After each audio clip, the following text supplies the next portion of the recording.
Christ-centered mental health.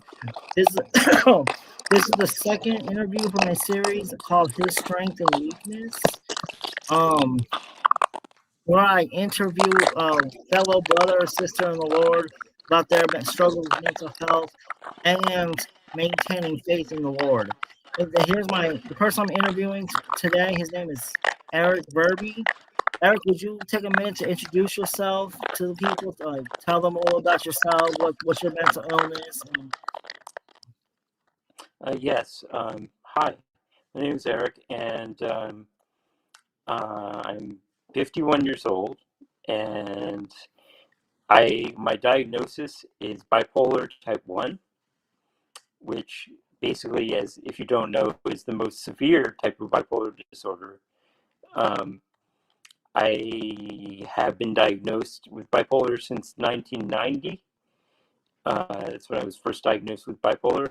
Before that, they thought I had major depressive disorder, and but it turned out that they realized that I was had bipolar when well, I'll talk about it a little bit later, but there was an incident that happened in early summer of 1990 which convinced everybody that I indeed had bipolar disorder.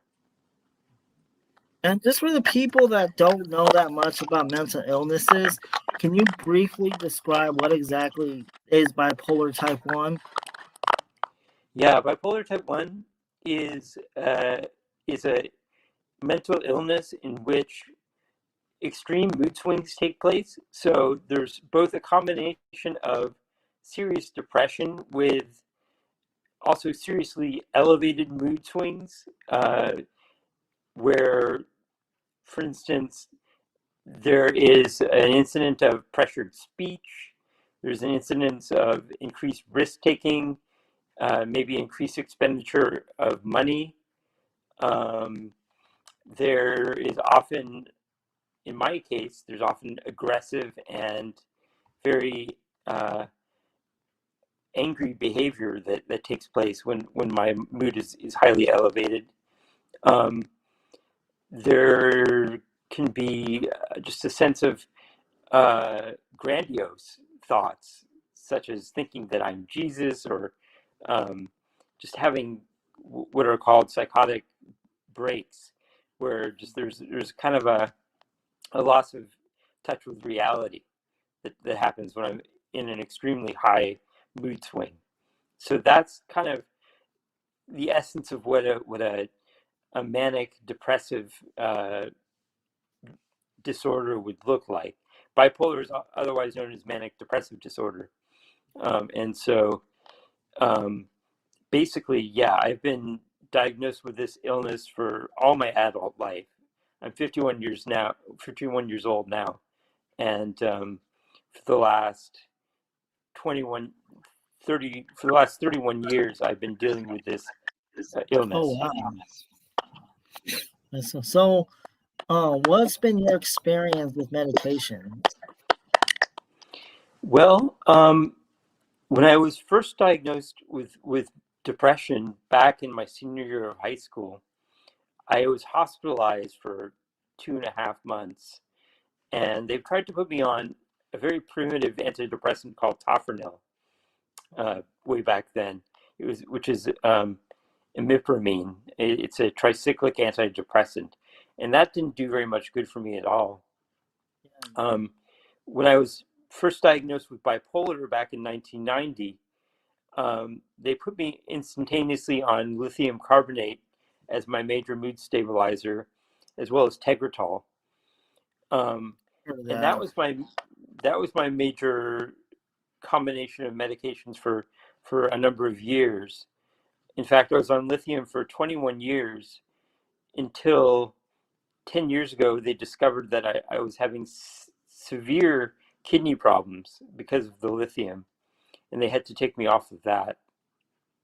Throughout the course of my illness, I have been placed on various combinations of various kinds of medications, um, sometimes heavily over medicated, sometimes under medicated, but Um, at this point, I take a combination of um, Depakote or Valproex.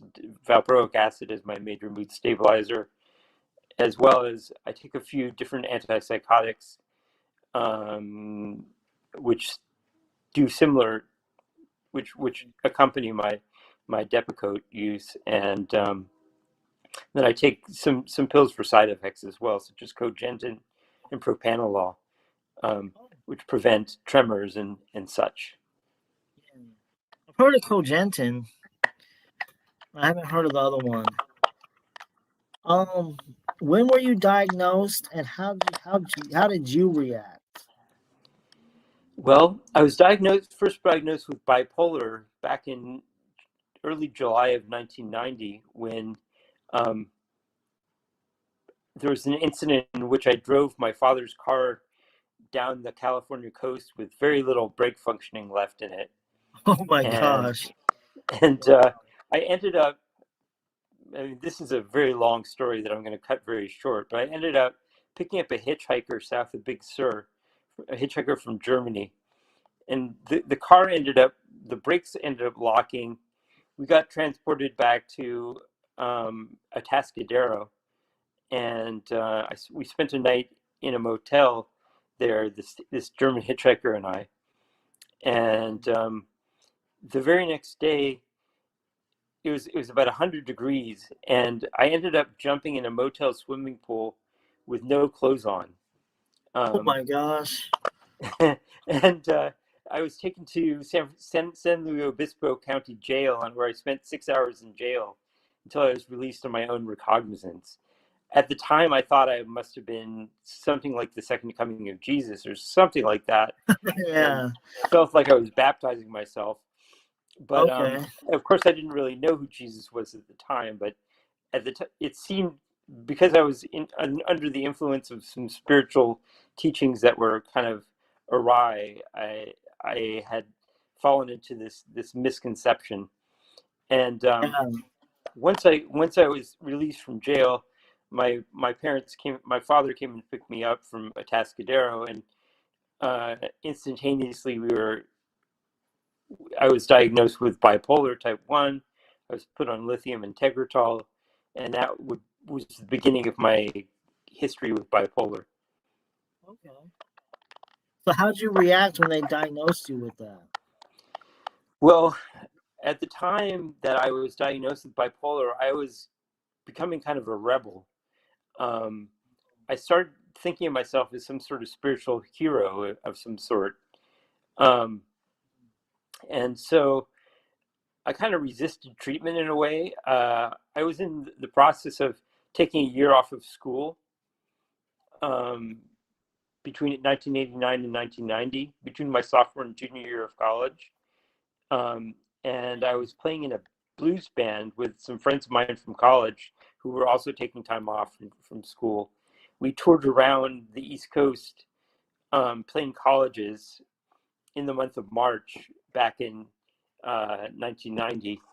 And so I was spending time, living in the city and on the fringe of the Haight-Ashbury with some of my Yeah. friends in the band, and going to San Francisco State to make up some credits that I had lost when I failed out of Williams College the previous year.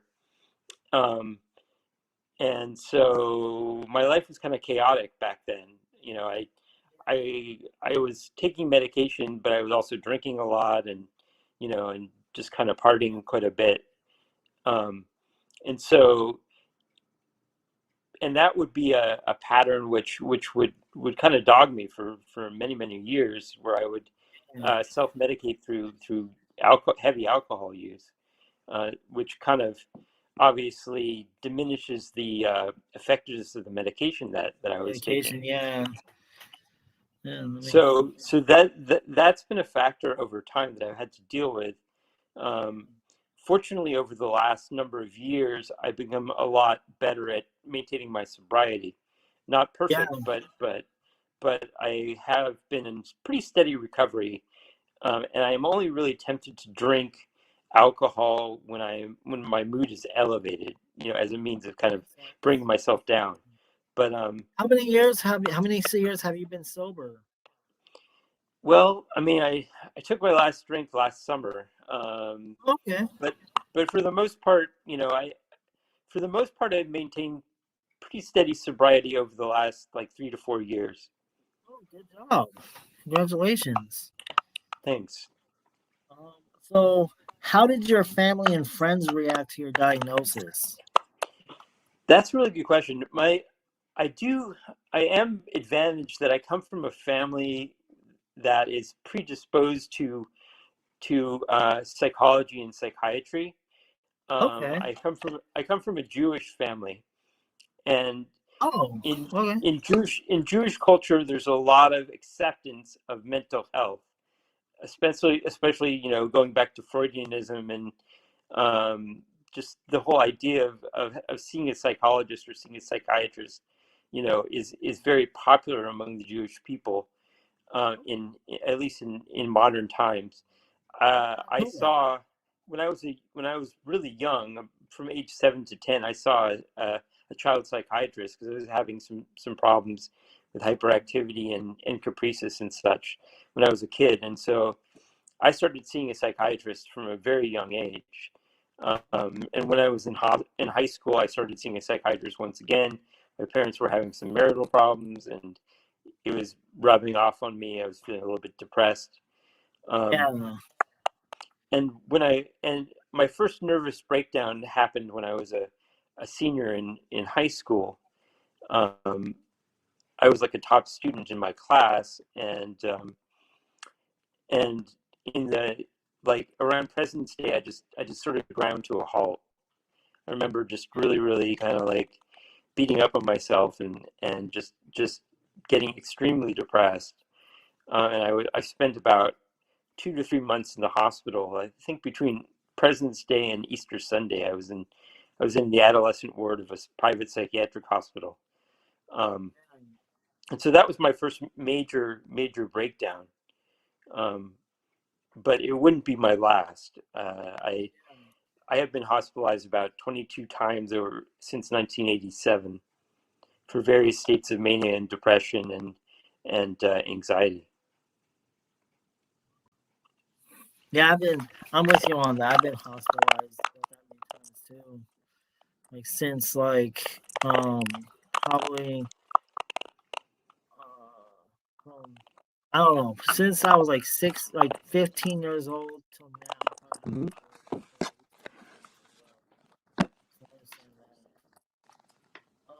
When did you become a Christian?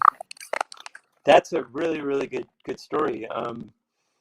I became a Christian about a year after I was diagnosed with bipolar. Oh, Um, I was a junior at Williams College.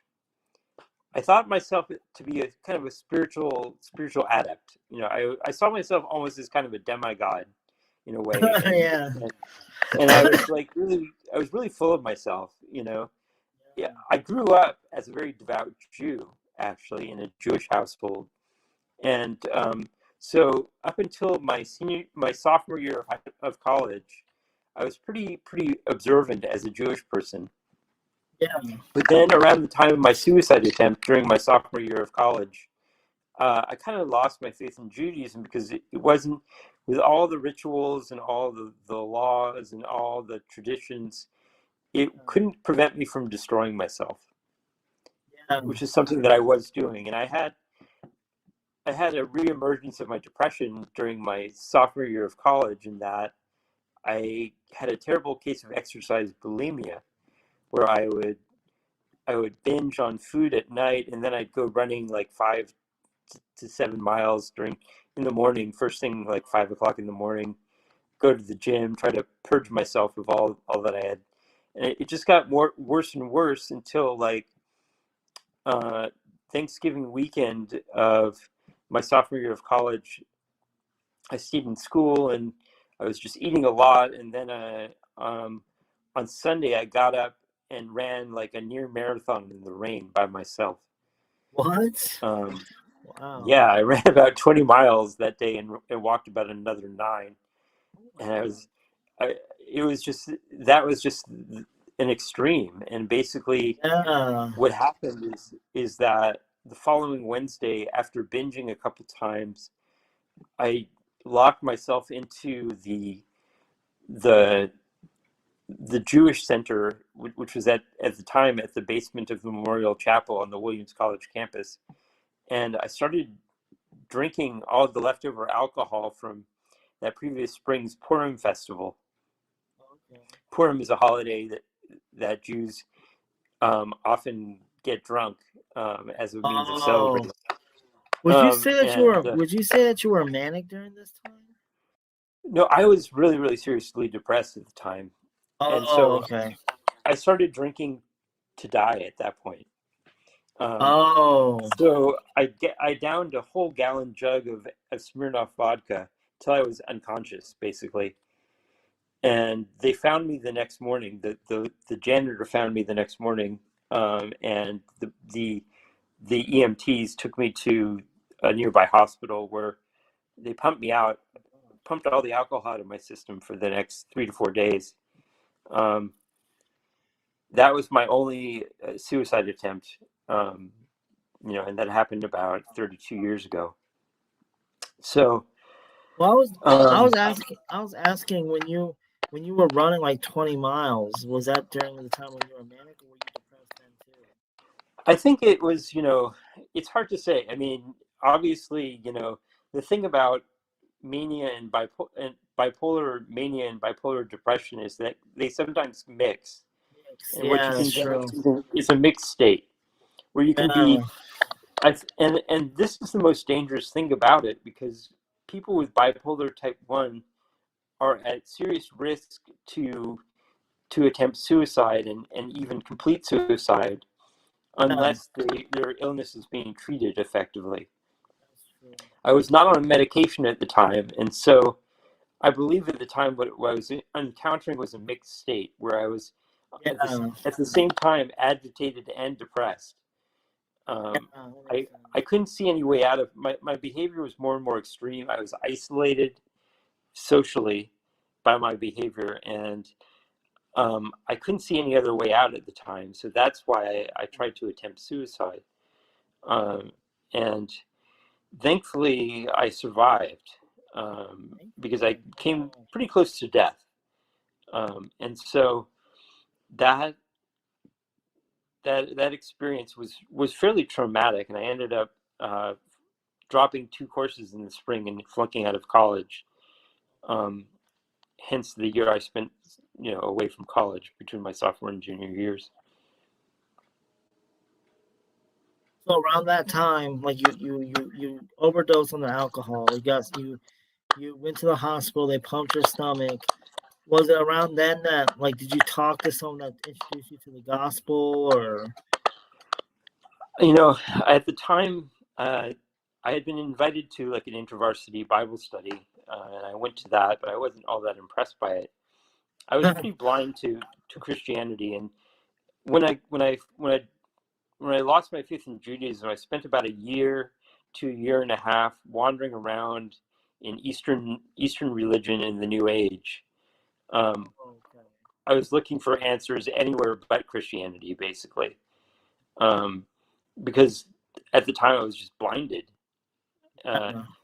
I think God allowed me to go through that so that I would be able to, understand what other people were going through when they spend time in these alternative religions.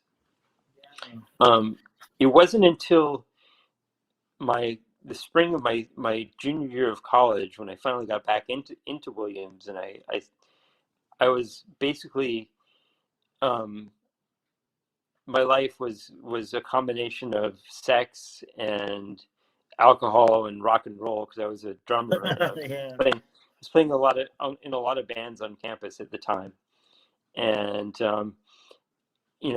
and a combination of that with Eastern meditation and a whole bunch of other things. And what happened to me is I was in a student-run class on service, community, and self, and we read a couple of short stories by Flannery O'Connor, who's a Southern Catholic writer. And for the first time, when I read those stories, I started seeing myself as a sinner. I had always known that I had psychological problems, but I never saw myself really as the sinner that I really was, as someone who really had a sin problem that was egregious to God. And then I read further. I started picking up some books by C.S. Lewis, such as The Great Divorce and Mere Christianity. And those books really convinced me. The Holy Spirit used those books to convince me that I had not only a sin problem, but that I was headed for hell, that I was going on 180 degrees in the wrong direction at the time. I was involved in a couple illicit relationships with freshman women at the time, and and everything just seemed great. And then the fear of God just kind of descended upon me. I think towards March or April of 1991, which was 30 years ago, and I remember becoming so depressed that I thought I was the Antichrist. And I ended up in the hospital for about 9 days in a local psychiatric unit. And it was during that time that I thought to myself, well, okay, I was on the committee for putting together this volunteer fundraising event called the Hunger Cleanup, and I thought that I would be responsible for dismantling it because of because once again I had ground down to a halt and I wasn't able to do my schoolwork or anything like that. And so, but when I was in the hospital, I saw that the Hunger Cleanup was more successful than it had ever been. I thought to myself, well, if Jesus can do this for the Hunger Cleanup, what can he do for me, for my life? And so it was like the last Wednesday of April in 1991, and I was in my epistemology class. I was a philosophy major, and there's a Seventh-day Adventist, African-American Seventh-day Adventist named Manny in my epistemology class. And so I pursued him after class that Wednesday, and I said, Manny, I need to make a decision. At first, I didn't know what I was talking about, but then I kind of emphasized what I was talking about, and then we went back to his room. That's where I formally gave my life to Christ. And that was just the beginning of a long journey that I've been on for the last 30 years. But and change in my behavior didn't happen overnight, but it definitely changed my whole world and my whole worldview, basically right away. And that was just the beginning of what's been a really long obedience in the same direction, as Eugene Peterson once wrote. Yeah, that's amazing. I like that. How has your faith helped you in dealing with your mental illness? I think it's really, it's been really important over the course of my struggle with mental illness. I think faith is the most important thing to have, and whether or not one has mental illness, has to deal with mental illness or not, it's absolutely imperative that we believe in the Lord Jesus Christ. That's a matter of our eternal destiny. But also, just in terms of dealing with the effects of mental illness, which I think is created, was basically is a manifestation of the fall that affects all of us. I think that having a strong faith in Jesus has enabled me to survive the ups and downs of my emotional state. It's God has always been there for me, even when I haven't been faithful. As it says in Timothy, it says, if we are faithless, he remains faithful, for he cannot deny himself. And God has always been there for me, even when I haven't been faithful, or even when I've failed badly in my behavior, when I've done things that have been disgraceful, from a a human perspective. And I think that, it's like God has always been there for me, and he has always been there to rescue me when things have gone awry, but he's always been there to encourage me as well. And the more that I've been filled with the Holy Spirit and filled with God's Word, the more stable I have been over the years, and the more sense of assurance I've had in His love and um, in His forgiveness. And so that's been just a major revelation over the years. I've struggled with, obviously, with times of deep doubt and darkness over the course of my walk with Christ, but God has always been there, and shined the way to the end of the tunnel, and he's always been there for me, and I know he always will be there for me. Amen to that. That's amazing. That reminds me of Psalm 88. Oh yeah, Psalm 88. Right, pretend to become darkness, right? Exactly. Yeah, it's amazing. The Psalter is just amazing because it really, as John Calvin put it, the Psalter is like the anatomy of the human soul. Yeah, It really, exactly. it lays bare all human emotions, from elation to utter depression, and as such, it enables us. I mean, first of all, and foremost, the Psalter is the voice of Jesus Christ. Um, it's Jesus is the ultimate singer of the Psalms. Even as David the king um, prefaces his own problems. Ultimately, David acts as a prophet, um, and foreshadows Jesus. Um, and Jesus identifies with his people as well, even in their sin. Um, as it says in 2 Corinthians 5:21, he became sin who knew no sin for our sake, that we might become the righteousness of God in him. And so Jesus identifies even with his people in their sin, and gives us his gift of his righteousness that clothes us, enables us to stand before the heavenly tribunal.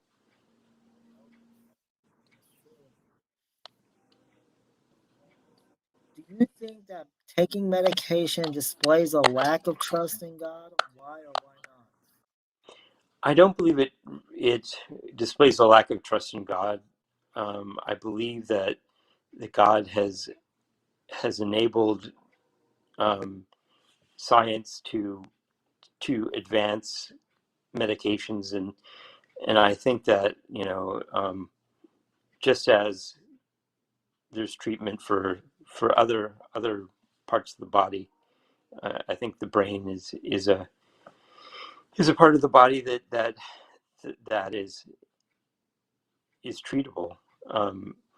I don't think that medication is everything, but then again, I think that it's something that can be used, to the glory of God, and something that God has invested um, men with the ability to pioneer and to create. And I think that the medication that I've been taking over the last number of years has increased um, in efficacy, so that there's been a noticeable change in the ability to maintain my moods free of mood swings. And Yeah. um, it's not perfect, and I don't think that medication is everything. I think medication is a tool that we can use to keep ourselves in the game while we engage in the spiritual disciplines that are necessary to maintain our spiritual lives,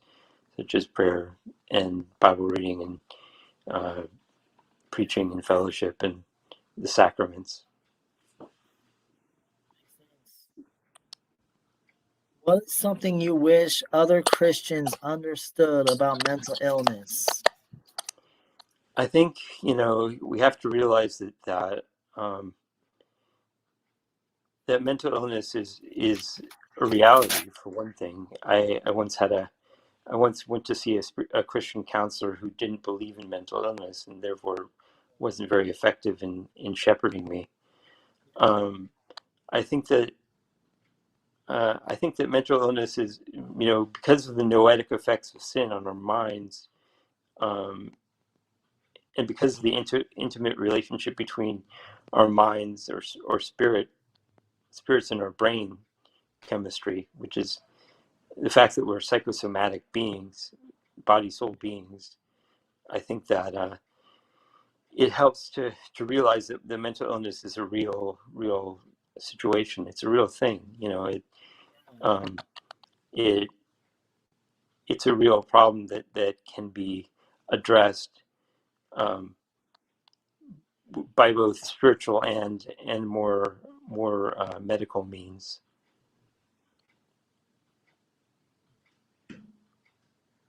You ever been hurt by fellow believers who didn't understand your illness, and how can we avoid that?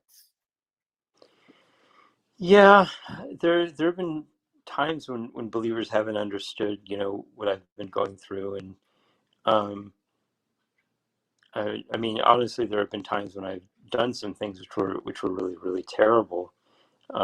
That you know, but it's I think it's hard for people who don't understand mental illness to understand sometimes some kinds of the extremities of our behavior. So at times, um, you know, I've been in jail a couple times, and um, I've hurt people, including people very close to me, my wife, my family, my pastor. I've done and said things that have been really really pernicious at times, and it can be hard in those moments to forgive and to understand that it's not really the real me, so to speak, that's talking. It's a function of, um, at least partially, it's a function of the illness that's speaking, and that there is, you know, that there's an organic aspect to the situation. I'm very fortunate that my pastor of many many years recognizes that, and has forgiven me for the times in which I have been rather hostile or angry, or behaved in ways which were kind of subpar. So I'm thankful for where I'm at, 30 years later after I first came to Christ, and and just understanding that I need to take care of my mental health as well as my spiritual health Yeah, simultaneously has been a really, really important thing for me. It's enabled me to stay in the game. It's enabled me to stay married for the last close to 8 years. It's enabled me to work full time. It's enabled me to serve in the church, and maintain friendships and relationships with my family. So, I mean, that's all been very, very important. how would you, or what was I gonna, where am I? Um, how can, okay, when it comes to fellow believers hurting people who have mental illness, how would you suggest they avoid that? I think just kind of psychoeducation is really, really helpful. Understanding some basic things about what constitutes mental illness, or mental health challenges, and understand. I think Dr. Michael Emlet did a really really good job with his book called Descriptions and Prescriptions, which is a Prescription and prescriptions. descriptions and prescriptions. Yeah, he's both a Christian counselor and a trained doctor. So he wrote a Oh, book a couple years ago which talks about the proper use of psychiatric diagnoses and medications, not being too hot or too cold in relation to those things, and trying to strike a proper balance, I think. And so I think he did a really really good job of striking that balance in that book. I would recommend that to anybody who's interested, like any pastor who's interested in serving those in his congregation who have psychiatric disorders.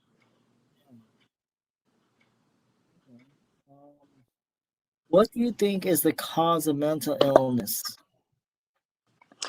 It's a complex thing. I mean, our brain chemistry is just one of the most complex and beautiful aspects of God's creative power. I think that we are, again, I say that we're psychosomatic beings. That we're body soul creatures, and that our bodies and our souls, the physical and material and the non-material aspect of our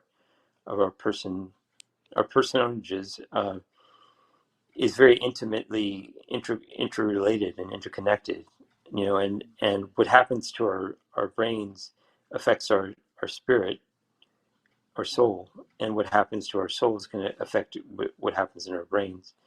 So I think that I found that, given my own experience, particular, I see that mental illness is both a physiological or biochemical and a spiritual phenomena. I think it operates in both of those realms.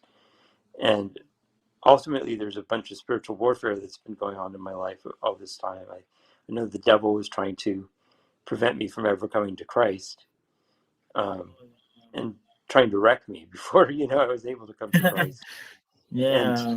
And the devil tries to find ways to destroy believers as well.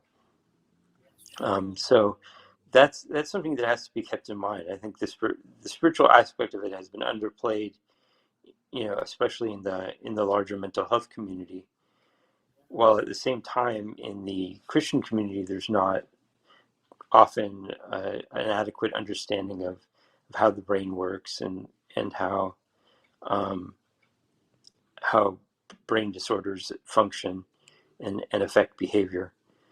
So I think there has to be understanding on both sides of the equation. Ultimately, people need Jesus more than they need, medication. But it's true that I think for those of us who are believers, there's really even for those who aren't believers, of course, there's really an appropriate place for medication as well. The way I see it, like everything is under God's domain, so that would include medication. Right. Yeah.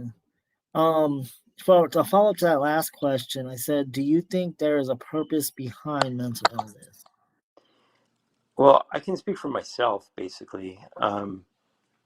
Paul talks about the thorn in the flesh in 2 Corinthians chapter 12. I think obviously he leaves that blank so that we can kind of fill in the blanks for our own condition. But I know that mental illness has been a thorn in my flesh over the years. It has kept me humble. It's kept me teachable. It's kept me dependent upon God. It's also enabled me to reach out to other people with empathy. And in my current position as a peer counselor, I'm able to help people, sometimes explicitly mentioning God and sometimes not. But it's enabled me to empathize with people who are struggling, who are experiencing a lot of pain and suffering. And I was listening to Sinclair Ferguson last night in his series on his Ligonier series on union with Christ, talk about the fact that quite often in our union with Christ, we share the fellowship of his sufferings. And I think that ultimately, for those of us Christians who are afflicted by mental illness, I think it does a lot in conforming us to Christ, and enabling us to share in the fellowship of his sufferings. Reminds me of, what was it, like first or 2 Corinthians, where Paul calls God the God of all comfort. Oh yeah, in 2 Corinthians chapter 1, right? Yeah. He says he's the God of all comfort, and we comfort those with the comfort we ourselves receive from God. Right. Right. Okay. What's your thoughts on Christian counseling versus secular counseling? It's really interesting. I think that both have their place. I have wanted in some ways to become a Christian counselor. I do a lot of reading in Christian counseling. Like right now, I'm finishing rereading a book on Martin Luther's view of spiritual counseling, which has been really really helpful and really fruitful. Again, I've read books by Ed Welch and by Michael Emlet, uh, and um, and David Polison, and Paul Tripp. There are a I number heard of of really David really good. Paulison. David Polison, yeah, he passed away a couple of years ago, um, but there are a number of really really good Christian counselors out there, who are who are able to kind of understand and respect the biological basis of things, while at the same time understanding some of the deeper spiritual issues behind them. I myself have seen a unbelieving Jewish psychiatrist and unbelieving Jewish therapist for many many years now, um, and it's been really helpful for it's been interesting. I mean, I've witnessed a fair share to both of them, and I don't know if they're ever going to come to faith. I do pray for them on a regular basis, but I would say this, that it's better to see a qualified non-Christian counselor or therapist or psychiatrist than a poorly equipped Christian psychiatrist or therapist.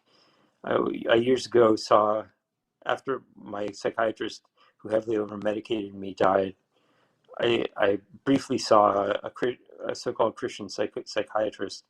He was not a very astute Christian or a very good psychiatrist, and he took me off a whole bunch of medications at once, and ended up being hospitalized in a couple of states. So that was not a really really good situation. So I prefer to be treated by people who know what they're doing and know what they're talking about. You know, um, my current therapist, Lisa Cohen, is really, really, has been really, really helpful for me over the years, and she really kind of nudged me into this field of peer counseling.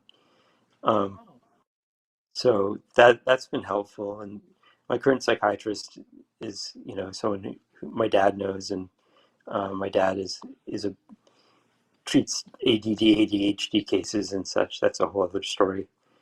Yeah, Um, that's awesome.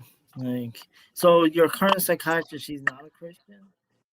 no, no, my current psychiatrist and my current therapist are both unbelieving Jewish people, or hopefully Oh yeah, you said pre-believing. that. Never mind. Yeah, That's right. yeah. That's interesting. I just have one more question. I didn't put this on the list, but as you All were right. talking, it got me thinking about this. You said you've been married for like over 20 years. No, not over 20. I've just been married. It'll be 8 years this September. 8 years? Okay. What kind of advice would you want to give me and my wife? We're gonna be married for a year in July. And what Yeah, advice would you I give? mean, bipolar relationships can be really really tricky. I mean, especially when one of the partners is not diagnosed and one of the partners is. I think that it takes a lot of forgiveness, a lot of confession, um, a lot of grounding in the Lord to make sure that the relationship is, you know, because we in marriage we hurt each other all the time. We sin against each other all the time. There's a really good book by Paul David Tripp which was formerly called "What Did You Expect?" Which I see this week he's just changed the title of it to Six Things You Should Know About Marriage, or such. But that's a really good book. My wife and I have worked through it together, and we probably will again once we get the new copy of the new edition. It's Um, called What Did You Expect by who? yeah, the original title of the book was "What Did You Expect?" by Paul David Tripp, Tripp, and but he just revised it, so I think there's a new title. I think something like 6 Things You Should Know About Your Marriage or something like that. But that's, I mean, before I got married, I read a bunch of books like The Meaning of Marriage by Timothy Keller, and This Momentary Marriage by John Piper, and I even read a book called, Before You before you plan your wedding, plan your marriage. But I think that of all the books that I've read about marriage from a Christian perspective, I think Paul David Tripp's is the best. Okay. Yeah, I mean, I'm sure my wife would disclose that it's because of my mental illness. It has made it really difficult. Like I'm pretty sure my wife would testify to that. Like, Yeah, it but is. It is thankfully, difficult. yeah, It's difficult, but thankfully, it's a beautiful thing, when you think about it, because marriage demonstrates the gospel more than anything else. And the very fact that we can love each other and forgive each other despite our constant injuries and problems, demonstrates to the watching world that the gospel is real, because ultimately our marriages are a picture of Christ, the relationship between Christ and his church, rather than the other way around. that was very well said. Like, all right, that's pretty much all my questions, and no one in the comment section posted any questions.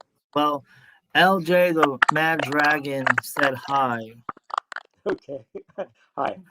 That's my wife. Oh, okay. Yeah. Yeah. I hope if anybody else was watching this video, they made it to the end. Thank you for watching. We appreciate it.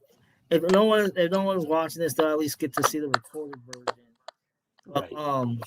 yeah, as always, feel free to put your comments in the comment section below. I hope this conversation edified you. And yeah, if you're interested, if any of you are interested in being interviewed, just contact me. Like, you can hit me up on Facebook or whatever, and we could work something out. The only two requirements I have for the interview is that you have to be a professing Christian and you have to be diagnosed with some mental illness. So that's all I have for tonight. I have another interview for next week, but I'll make a video announcement for that next week. Oh, my wife said great interview. Thanks. Thank you, David, Right. for having me. Yeah, thank you for being brave enough to come up. I know it takes a lot of bravery to come up on a YouTube channel to talk about your struggle with mental illness. So I appreciate that. All right. I'll be praying for you guys.